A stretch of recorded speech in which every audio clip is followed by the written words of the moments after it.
Dito nga dahil di ako makaalis sa 49 star, naisipan ko mag-Khalid. Isa nga to si Khalid sa mga pinaka main ko. At meron ako ditong 3K March.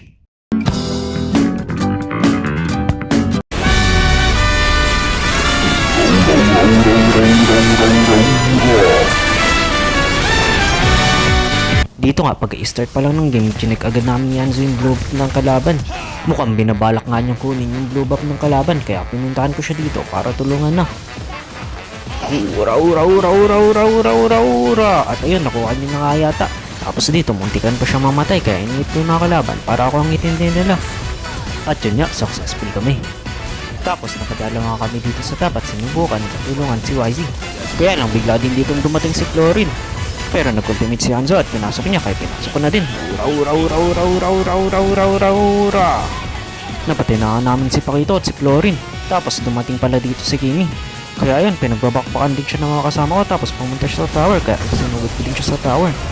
Tapos dito, pupunta lang sana ako sa turtle para i-check kung anong nangyari doon, tapos bigla akong pinagsusuntok dito ni Pakito. Kaya ayun, namaga ako. Buti na lang, tinutulungan ako dito ng Nabarya, tapos pumayos pa na din dito yung mga iba kong kasama. Kala nyo, tatakbo na ako, kahit 1-hit na lang ako, papalag pa rin ako. Joke lang, tatakbo na ako, bye-bye. Dito nga, mukhang matatapos na namin yung laban. Pinapare-retreat ko muna sila para hintayin nila ako. Pero dahil pumasok na si Hanzo at si Yuzo, pinasok ko na din dito yung mga kalaban. Suppress nga yung mga isil ko, kaya ngayon ako nakapag-ulti. Nag-ultimate na dito si Iksha, kaya lumayo muna kami.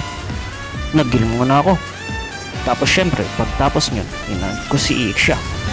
1-hit ka na lang, kala mo makakaligtas ka, hindi. Pero ako, kahit 1-hit na lang ako, makakaligtas pa rin ako. Pero na mga kasama, kaya na natin tapusin, tower lock na tayo. Pero dahil wala pa akong kasama, nag-back muna ako ng konti, nag-heal, tapos sinunta yung lord dito. Napatay nga ni si Chlorine, dalawa na lang natitirang kalaban dito, tapos ayun, tapos na. Sa wakas, nanalo din, at ngayon, bigyan na din ang star ko.